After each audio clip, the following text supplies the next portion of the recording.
Hai brother dan sister, selamat pagi. Selamat datang di Kebaktian Online GKDI Semarang. Sebentar lagi kita akan segera mempersiapkan diri untuk memulai ibadah. Jangan lupa ya untuk mematikan notifikasi handphone agar kita lebih fokus dalam beribadah. Sebelum memulai ibadah, mari kita bersatu di dalam doa. Tuhan Yesus yang baik, Tuhan Yesus yang luar biasa, kami mengucap syukur Tuhan untuk pagi hari ini kami boleh beribadah bersama Tuhan. Walaupun kami tidak bertemu secara tatap muka Tuhan, tapi kami mengucap syukur Tuhan untuk teknologi yang ada, membuat kami bisa tetap bersekutu satu dengan yang lain Tuhan. Dan sebentar Tuhan, kami akan memulai ibadah kami, Kau yang sertai dari awal, pertengahan hingga akhirnya. Kami mengucap syukur Tuhan dan kami siap beribadah. Dalam nama Tuhan Yesus kami telah berdoa. Amin.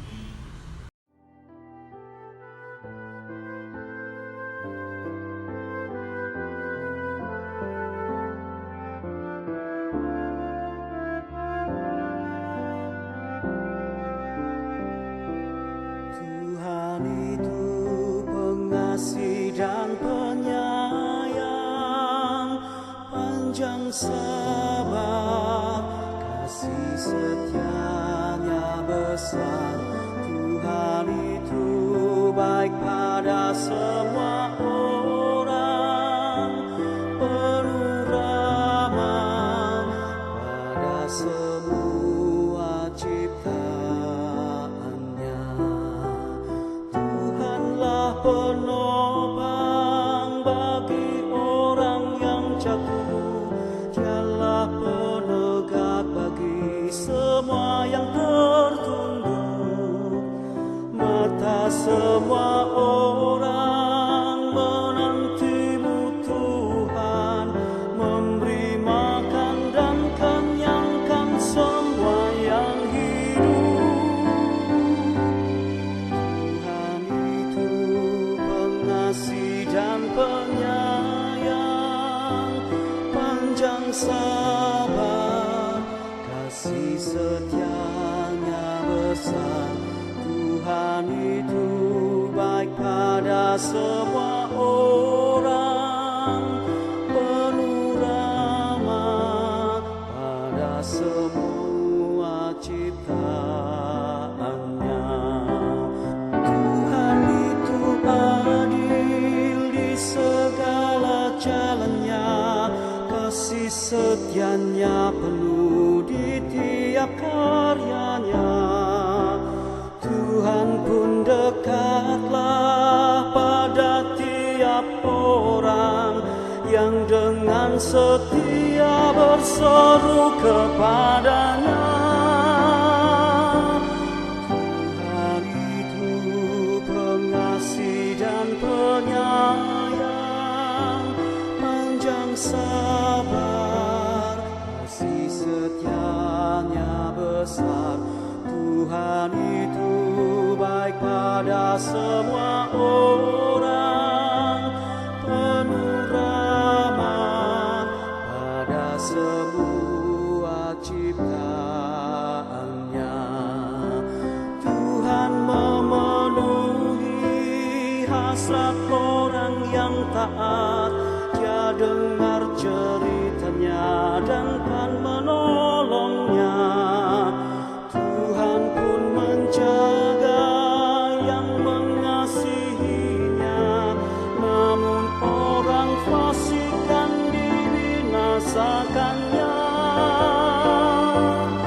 Tuhan itu pengasih dan penyayang, panjang sabar, kasih setianya besar. Tuhan itu baik pada semua orang, penuh rahmat pada semua ciptaannya.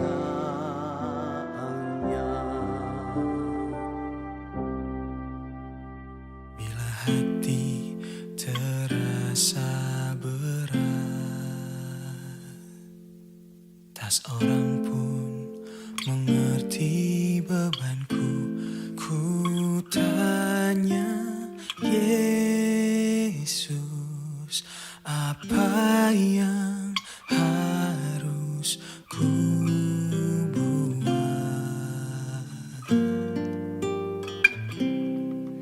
Dia berfirman, mari datanglah. Dia selalu pedulikan aku. Ku datang, Yesus.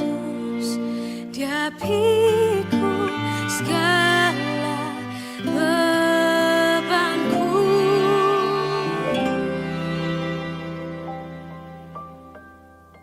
Sujud di altarnya, ku bawa hidupku, ku terima anugerahnya. Dia ampuniku dan bebaskanku.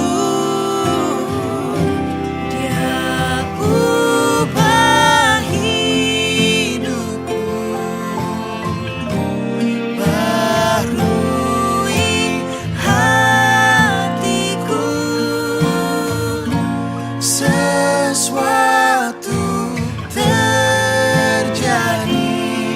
saat datang di altarnya.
Sesuatu terjadi saat datang di altarnya. Pemulihan terjadi, Mujizat terjadi. kemenangan terjadi Saat datang di altarnya.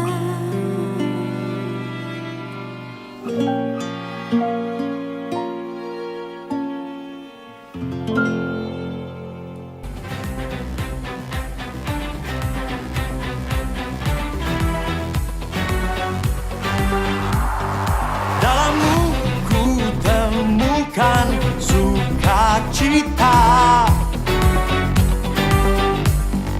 Dunia takkan sanggup untuk berikan. Segala bebanku pun digantikan selama ku ada di dalammu. Kaulah sukacita, pengharapan dan kehidupan. Kau beri bersuka cita selamanya. Haleluya. Mari nyatakan bersama-sama, Kau ada di dalam hidupku. Kau ada mendampingi setiap langkahku. Kau berikan ku kekuatan-Mu. Berikan kekuatan dengan Roh-Mu. Janji-Mu yang telah menuliskan, ku punya rancangan yang indah. Kaulah sukacita, pengharapan dan kehidupan. Kau beri kekuatan. Haleluya, haleluya.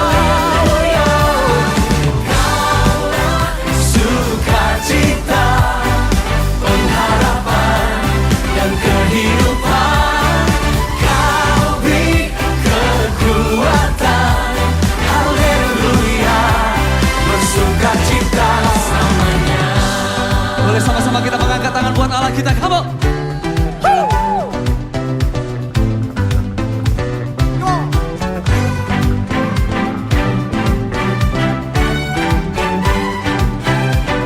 Are you ready? Sing it loud.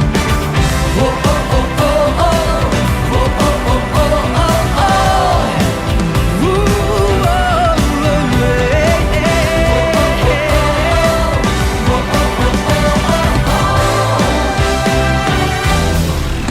Kaulah sukacita, pengharapan dan kehidupan. Kau beri kekuatan. Haleluya, haleluya. Kaulah sukacita, harapanku. dan kehidupan. Kau beri kekuatan. Haleluya, Suruhkan haleluya. haleluya. Kaulah sukacita,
brothers sisters, senang bisa sharing lagi hari ini. Semoga semuanya sehat. Saya semangat kemarin kita seluruh murid bisa berdoa bersama-sama. Dan hari ini kita akan belajar tentang healthy or unhealthy fear. Dengan berita-berita yang kita dengar, dengan keadaan yang ada terjadi sekarang, saya lihat banyak orang fokus kepada coronavirus. Dan itu bisa membuat kita menjadi paranoid, membuat kita jadi nggak bisa tidur malam hari, membuat kita dapat satu berita, kita kemudian menjadi, wah ini gimana, kita nggak tahu, very uncertain, berapa lama lagi ini terjadi. Dan sepertinya itu menghantui kita, dan itu adalah unhealthy fear. Alkitab katakan di 2 Timotius 1 ayat 7, sebab Allah memberikan kepada kita bukan roh ketakutan. Jadi bukan unhealthy fear itu, sampai kita paranoid, nggak bisa tidur, bukan. Yang Tuhan berikan adalah roh yang membangkitkan kekuatan, kasih, dan ketertiban. Jadi roh yang Tuhan berikan kepada kita membuat kita justru semakin yakin mana kuasa yang sebenarnya mutlak itu. Kita mungkin selama ini bergantung kepada hal lain, security kita pada hal yang lain, pada kekuatan kita. Hari ini kita tahu itu nggak ada arti semuanya. Jadi ini justru yang membuat kita jadi tahu yang real power itu apa. Yang harusnya kita kasih itu apa. Mana yang sebenarnya yang penting dalam hidup kita ini. Kerjaan kita kah? Atau orang tua kita? Keluarga kita? Dan terutama Tuhan sendiri. Dan bagaimana kita di sini bisa punya ketertiban, self-discipline. Ini adalah yang Tuhan berikan. Jadi bukan berarti Tuhan bilang kalau gitu jangan takut. Enggak, ada yang unhealthy fear. Itu namanya roh ketakutan. Tapi Tuhan ingin kita untuk juga punya healthy fear. Kita lihat contohnya coronavirus ini. Seberapa besar kemampuan mematikannya atau fatalitasnya. Dikatakan corona ini 3,4%. Artinya 3,4 orang dari 100 orang yang terinfeksi akan meninggal. Ebola lebih tinggi. Ini perlu nggak kita berjaga-jaga? Perlu nggak kita serius ambil ini? Perlu. Angka ini bisa juga naik, bisa juga turun. Itu akan terus, masih relatif sekarang. Perlukah kita berjaga-jaga? Perlu. Ini namanya healthy fear. Tapi bukan kita paranoid. Informasi, data ini penting untuk kita tahu. Ini adalah skala Arnold. Yang artinya satu orang yang sudah mempunyai coronavirus bisa mempengaruhi menginfeksi berapa orang.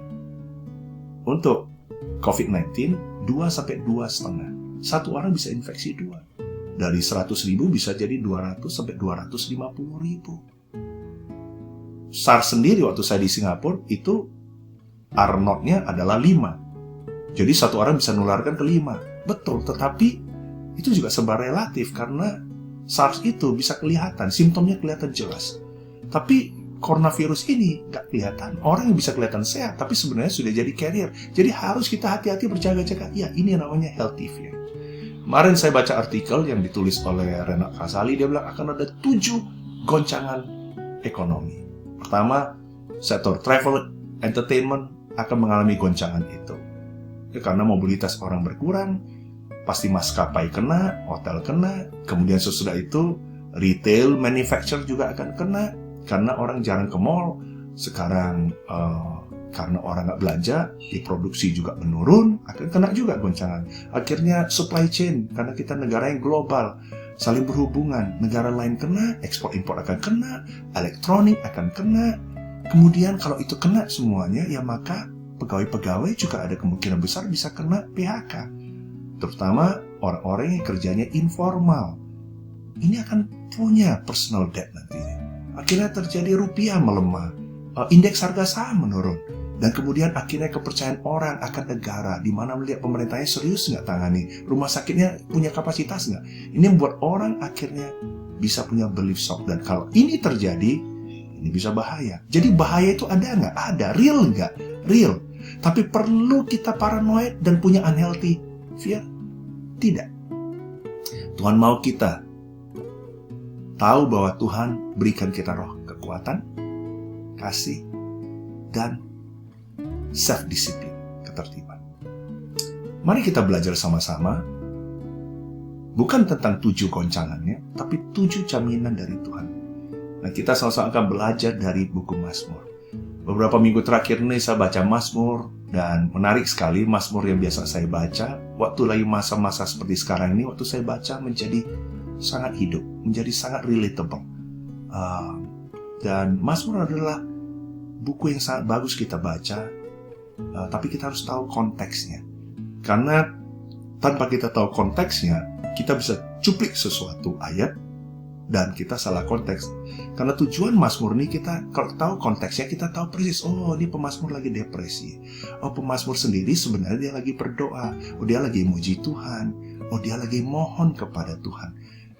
Atau hanya berbentuk liturgi saja. Jadi dengan siapa yang menulis Mazmur ini? Contoh Mazmur 90 dan 91 itu adalah ditulis oleh Musa. Jadi konteksnya adalah Musa bersama dengan bangsa Israel. Bahaya apa yang terjadi pada mereka saat itu?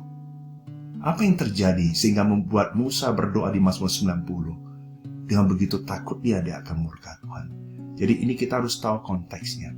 Kita belajar Mazmur 90, kita akan lihat contohan healthy fear dari Musa dan healthy faith dari dia.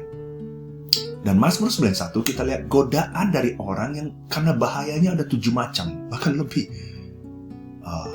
Sampar, panah-panah yang terjadi pada mereka, ada banyak bahaya yang bisa merenggut nyawa mereka dan bisa menciptakan unhealthy fear.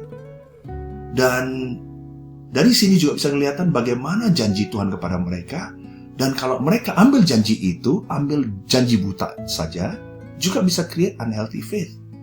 Ini akan kita belajar di Mazmur 90 ayat 7 katakan, sungguh kami habis lenyap karena murka-Mu, karena kehangatan amarah-Mu kami terkejut.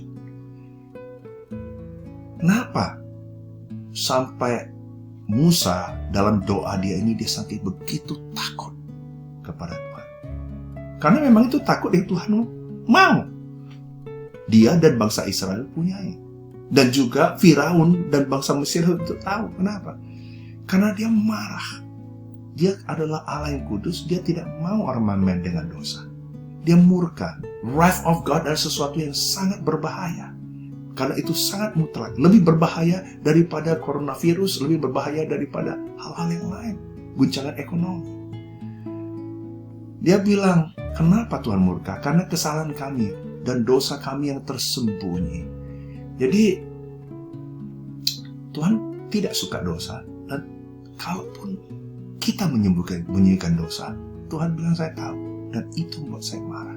Jadi ini penting untuk kita punya healthy fear, sehingga kita bisa punya healthy faith.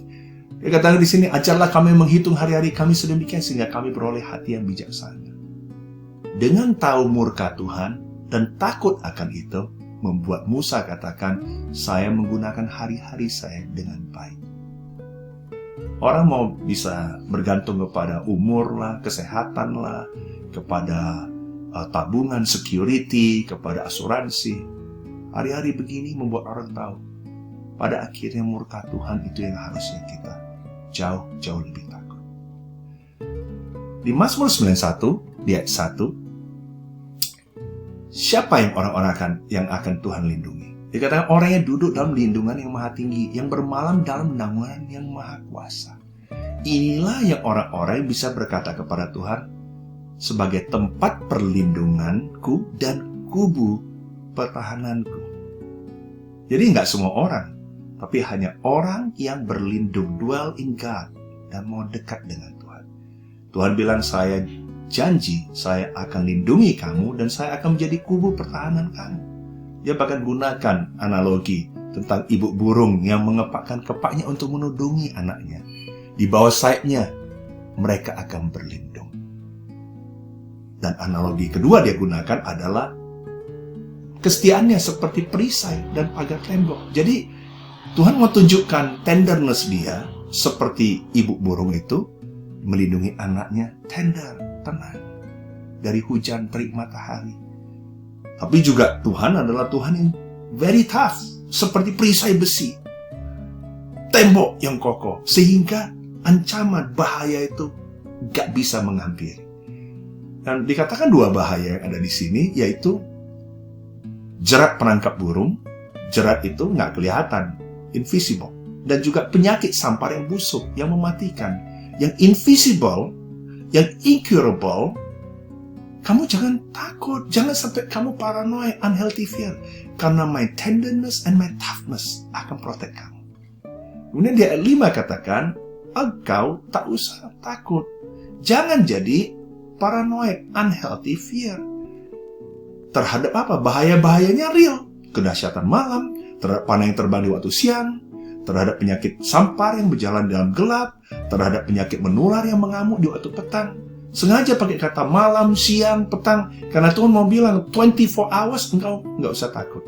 Bahkan terhadap bahaya itu. Kemudian dia bilang, walau 1000 orang rebah di sisimu, dan 10.000 di sebelah kananmu rebah. Waduh, sakit, wah mati. Dia bilang, tetapi itu tidak akan menimpamu. Mungkin kamu bisa takut. That's okay. Jadi kamu berjaga-jaga, kamu self-karantin, kamu gak sembarangan keluyuran, kamu jaga imunitas tubuh kamu cuci tangan kamu perlu lakukan itu. Kalau kamu punya iman dan takut pada Tuhan. Tapi Tuhan akan menjaga kamu. Jadi jangan takut, kamu tidak akan terjatuh. Mungkin kita struggle, mungkin kita akan bergumul, tapi kamu tidak akan fall. Kau akan menonton dengan matamu sendiri dan melihat pembalasan terhadap orang-orang fasik. Tuhan bilang, memang mengerikan bahaya itu terjadi pada masa kamu hidup. Tapi saya lakukan itu karena saya lagi mau menghajar orang-orang yang nggak mau mengakui saya selama ini, nggak mau percaya saya, yang selama ini tidak mau bergantung pada saya, yang sombong, yang bergantung pada diri sendiri. Tapi bagi kamu yang percaya, yang berlindung pada Tuhan, jangan takut, kamu tidak akan terjatuh. Ini konteksnya adalah pada waktu masa Musa bawa bangsa Israel keluar dari Mesir, dan kita tahu bagaimana tulah-tulah itu terjadi. Tapi itu tidak menimpa orang pilihan Tuhan, yaitu orang Israel. Bahkan ternak orang Israel tetap hidup. Tidak ada seekor pun yang mati. Tapi ternak Mesir mati semuanya. Kemudian di ayat 18 katakan Tuhan bahkan mendatangkan hujan es yang sangat dahsyat. Yang orang yang percaya Tuhan, takut Tuhan, akan bawa ternaknya taruh di rumah. Mereka obey Tuhan. Mereka karantina diri mereka di rumah. Sehingga nggak terjadi kematian. Tapi orang yang tidak takut Tuhan dan tidak obey Tuhan, ternak mereka mati. Karena mereka tidak mengindahkan firman Tuhan. Jadi bukan karena kehebatan kita. Di pasal yang sama, Keluaran 9 ayat 16 dikatakan, sebab inilah sebabnya aku membiarkan engkau hidup. Hai Musa bangsa Israel. Supaya apa? Supaya memperlihatkan kepadamu kekuatanku. Jadi bukan karena kamu hebat, tapi kamu bisa hidup karena kekuatan saya. Dan supaya namaku dimasyhurkan di seluruh bumi. Bagi kita semua di sini harus tahu, bukan kalaupun akhirnya coronavirus ini bisa diatasi, itu bukan karena kehebatan kita, tapi karena Tuhan berikan imunitas tubuh. Tuhan sendiri yang berikan kemampuan untuk orang-orang ilmuwan itu bisa temukan vaksin. Itu kekuatan Tuhan. Dan harusnya justru Tuhan yang makin dimasyhurkan. So don't take credit, but give glory kepada Tuhan. Itu maksud Tuhan. Di ayat 11 katakan, ya sekarang mereka dari unhealthy fear, bahaya, Tuhan lindungi. Nah sekarang karena Tuhan lindungi, aman dong. Itu juga bahaya, bisa membuat kita punya unhealthy faith. Ayat ini adalah ayat yang sering sekali orang kutip, terutama saat ini dari Mazmur 91, dan katakan, lihat, sebab malaikat-malaikatnya akan diperintahkannya untuk menjaga engkau di segala jalanmu. Mereka akan menatang engkau di atas tangannya supaya kakimu jangan terantuk kepada batu. Singa dan ular tedung akan kau langkahi. Engkau akan menginjak anak singa dan ular naga. Wah, ini jadi swing ekstrim. Dan akhirnya jadi punya iman buta. Oh, karena Tuhan menyertai saya orang percaya, aman. Enggak, ini adalah janji Tuhan pada bangsa Israel. Di mana dia lagi mau hajar itu Firaun, mau hajar orang-orang fasik itu, dan dia bilang, bahaya ini nggak akan menimpa kamu. Bahkan saya perintahkan malaikat untuk apa? Dalam jalan kamu nggak akan tersandung, malaikat akan angkat kamu. Ada singa, ular, tedung, kamu langkahi. Engkau akan menginjak anak singa dan ular tangga, saya protect. Itu janji Tuhan pada mereka. Karena Tuhan punya covenant terhadap Musa. Dan dia pasti tepati covenant-nya. Tapi Tuhan tidak pernah punya covenant bahwa dia akan, kalau kamu injak itu coronavirus, kamu injak ular ini sekarang, kamu akan oke. Enggak. Kita harus mengerti buku Mazmur di dalam konteks covenant-nya Tuhan. Bahkan iblis pun bisa cuplik ayat ini. Katakan, waktu dia bersama dengan Yesus, mencobai Yesus. Dia bilang, jika engkau anak Allah, jatuhkanlah dirimu ke bawah. Sebab ada tertulis. Dia kutip Mazmur 91 ayat 11 tadi. Mana engkau, ia akan memerintahkan malaikat-malaikatnya. Dan mereka akan menatang engkau di atas tangannya. Supaya kakimu jangan terantuk kepada batu. Yesus jawab, ada pula tertulis, janganlah engkau mencobai Tuhan Allahmu. Jangan sekarang kamu pikir kamu orang Kristen, oke, aman akan coronavirus. Masalah ekonomi nggak akan menimpa saya. Enggak. Be real tetap.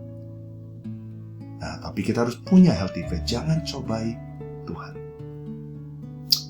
Kemudian Mazmur ditutup di ayat 14 dengan 7 jaminan dari Tuhan. Kepada siapa jaminan ini Tuhan berikan? 7 goncangan boleh ada, tapi 7 jaminan Tuhan bagi orang yang melekat kepada Dia, yang love Dia, yang mau bergantung pada Dia. Tuhan bilang, aku akan meluputkan dan membentengi mereka. I will rescue dan protect mereka. Kemudian orang yang mengenal aku, dia akan berseru kepadaku, dia akan ask saya, dia akan datang kepada saya, berdoa kepada saya. Tuhan akan bilang apa? Saya akan jawab dan saya akan menyertai dia. Not just protection, but my presence akan menyertai mereka. Sudah ada 4 jaminan dari Tuhan, tapi 3 yang terakhir betul-betul membuat saya sangat-sangat semangat. Ini luar biasa. Karena Tuhan angkat lebih tinggi lagi. Dia bilang, saya akan luputkan mereka, I will deliver mereka. Saya akan muliakan mereka, I will honor dia, berikan dia umur panjang, satisfy, kenyangkan dia. Dan saya akan berikan keselamatan pada mereka. Tuhan berjanji, orang yang dia protect, yang ngalami apa presence dia, Tuhan bilang, saya akan angkat kamu, saya akan honor kamu, dan saya akan beri kamu keselamatan. The eternity yang maut sendiri, kematian sendiri tidak bisa kalahkan. Kita harus punya healthy fear. Kita harus lihat virus corona ini sebagai hal yang serius. Tapi sekarang healthy fear juga membuat kita lihat bahwa virus rohani, dosa itu jauh lebih berbahaya dari ini. Kalau orang tidak percaya Yesus, belum diampuni dosanya oleh darah Yesus, berapa persen yang akan mati? 100%. Lebih berbahaya. Makanya kita di sini yang dalam protection, dalam presence and promise Tuhan, kita bisa punya healthy fear. Tetap berjaga-jaga, hidup dengan bijak. Tapi kita tahu di dalam Tuhan, kita dijaga senantiasa. Apa yang harusnya kita lakukan sebagai murid? Kalau kita punya healthy fear, mari kita punya healthy faith. Dari Arnold ini katakan, 1 orang terinfeksi bisa menginfeksi 2-2,5 orang. Itu virus corona. Tapi kita murid Yesus. 1 murid Yesus bisa menjadi vaksin menyembuhkan berapa orang? 2 orang, 5 orang, 100 orang. Saya nggak tahu. Pilihan adalah dari kita. Kita boleh pilih untuk paranoid saat ini, atau kita pilih untuk punya healthy fear dan healthy faith. Saya semangat mendengar berita kemarin dari Lebanon. Murid Yesus, ada yang 30-50 orang yang sedang belajar Alkitab dengan dia. Saya mendengar kabar dari New York. Di New York, yang orang selama ini sibuk, busy, nggak ada waktu untuk Tuhan. Jemaat kita di sana buat live broadcast. Ada ribuan orang yang di luar sana, yang mungkin selama ini nggak mau ingat Tuhan lagi, yang terlibat. Ini adalah masa-masa yang sulit, tapi ini juga masa-masa di mana Tuhan mau dimuliakan. Mari kita semangat. Let's have healthy fear. Let's have healthy faith. Amen. God bless kita. Selamat pagi menjelang siang Bapak Ibu dan semua saudara-saudari yang dikasihi oleh Tuhan. Kita sudah mendengarkan firman Tuhan. Saya percaya kita sudah disegarkan lagi untuk punya healthy faith dan healthy fear. Kita harus punya iman yang sehat dan ketakutan yang sehat. Saat ini kita akan komuni sama-sama. Kita mau mengingat kasih pengorbanan Yesus. Dan sebagai manusia, jujur, saya juga punya rasa takut dan khawatir. Saya takut dan khawatir dengan adanya virus corona ini, baik itu pribadi, keluarga, dan juga untuk kelangsungan jemaat. Selama 2 minggu ini, karantina mandiri di rumah, saya mulai belajar banyak mengenal diri saya dan iman saya secara pribadi. Saya merenungkan hidup saya, dan ini yang saya belajar. Virus corona seolah-olah membawa pesan bahwa ritual itu rapuh. Hura-hura atas nama Tuhan itu juga semu. Dan percuma jika itu hanya sekedar sebuah liturgi atau ritual keagamaan aja. Corona ini memurnikan agama dan keyakinan kita sebagai seorang Kristen. Hanya Tuhan, only God, yang harus ada di dalam hidup kita.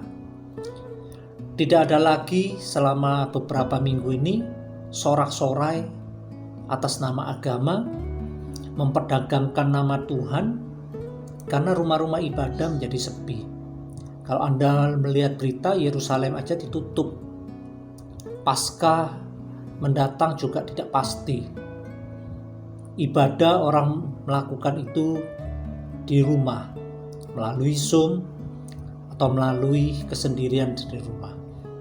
Sekali lagi, ibadah hanya ritual, menjadi rapuh. Kalau ibadah hanya ritual itu bisa menjadi rapuh. Dengan adanya situasi virus corona yang Tuhan izinkan terjadi dan ada, pendapat saya adalah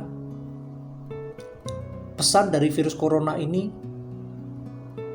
datangi, temui, dan kenali Tuhan di dalam hati kita. Renungkan kasih-Nya, arti salib dan pengorbanannya di dalam hidup Anda. Karena dikatakan di dalam firman adalah tubuhmu adalah bait Allah, tempat roh Allah tinggal. Tuhan selalu ada bersamaan dengan Anda. Temukan Tuhan di dalam doa pribadimu, dalam saat teduhmu, di dalam kesendirianmu. Selama situasi ini, sambil merenungkan semua ini, saya ingin kita benar-benar merenungkan arti Tuhan, arti pengorbanannya secara pribadi. Kalau Anda selama ini mungkin tidak benar-benar mengenal Tuhan Anda, tidak benar-benar mengerti artinya kasih Tuhan, renungkan, ambil waktu untuk Anda dekat sama Tuhan, ambil waktu untuk lebih banyak berdoa, ambil waktu untuk lebih banyak merenungkan firman Tuhan ini sehingga Anda mengerti apa rancangan Tuhan di dalam hidup Anda. Sambil merenungkan semua kasih Tuhan, mari kita siapkan roti dan anggur. Dan komuni hari ini saya akan ambil dari 1 Korintus pasal 11.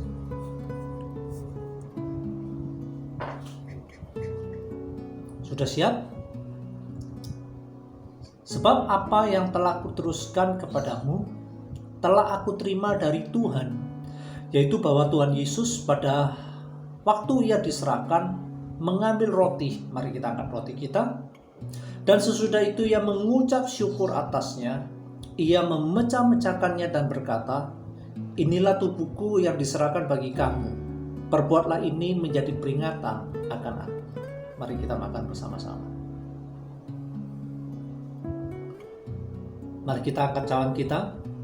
Demikian juga ia mengambil cawan sesudah makan lalu berkata, cawan ini adalah perjanjian baru yang dimeteraikan oleh darahku. Perbuatlah ini setiap kali kamu meminumnya menjadi peringatan akan aku. Mari kita minum. Sebab setiap kali kamu makan roti ini dan minum cawan ini, kamu memberitakan kematian Tuhan sampai ia datang. Mari kita tutup dengan kita berdoa. Tuhan Allah Bapa di surga, terima kasih untuk pagi hari ini.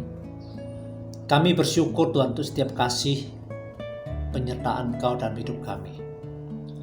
Terima kasih Tuhan karena kami adalah orang-orang yang dikasih karuniai oleh Engkau. Kami adalah orang yang berdosa Tuhan, tetapi Engkau mengampuni kami, menguduskan kami Tuhan, menjadi umat-Mu, menjadi umat pilihan-Mu Tuhan. Kami percaya Tuhan bahwa bukan tanpa maksud, tanpa sebab Engkau memilih kami. Tapi kami bersyukur Tuhan, hari ini kami boleh diingatkan lagi, kalau Tuhan kami telah lupa, atau kalau Tuhan kami telah meremehkan semua ini, karena sudah menjadi kebiasaan kami sehari-hari. Kami melakukan banyak ritual keagamaan, tapi biarlah Tuhan melalui situasi seperti ini, kami boleh diingatkan kembali Tuhan, bahwa ada hubungan yang jauh lebih penting yang Engkau inginkan, yaitu hubungan kami dengan Engkau Tuhan. Melalui doa kami secara pribadi, melalui saat teduh kami Tuhan. Biarlah Tuhan melalui situasi corona ini kami tidak mau Tuhan larut di dalam ketakutan dan kekhawatiran. Tapi kami mau ingat bahwa Engkau adalah Tuhan yang telah mengasihi kami, telah menebus setiap dosa kami, dan Kau telah membayar kami dengan lunas harganya. Terima kasih untuk roti dan anggur yang boleh kami peringati pada hari ini di dalam komuni pagi hari ini Tuhan. Biarlah Tuhan melalui semuanya ini, nama Engkau akan semakin dipermuliakan dalam hidup kami Tuhan. Kami berdoa supaya situasi yang sulit ini boleh cepat berlalu. Kami mohon penyertaan Kau di dalam setiap kehidupan kami Tuhan. Terima kasih Tuhan, sekali lagi kami mengucap syukur untuk roti dan anggur, untuk komuni pada pagi hari ini. Berkatilah kiranya anak-anak-Mu ini. Dalam nama Tuhan Yesus kami sudah berdoa dan mengucap syukur. Amin.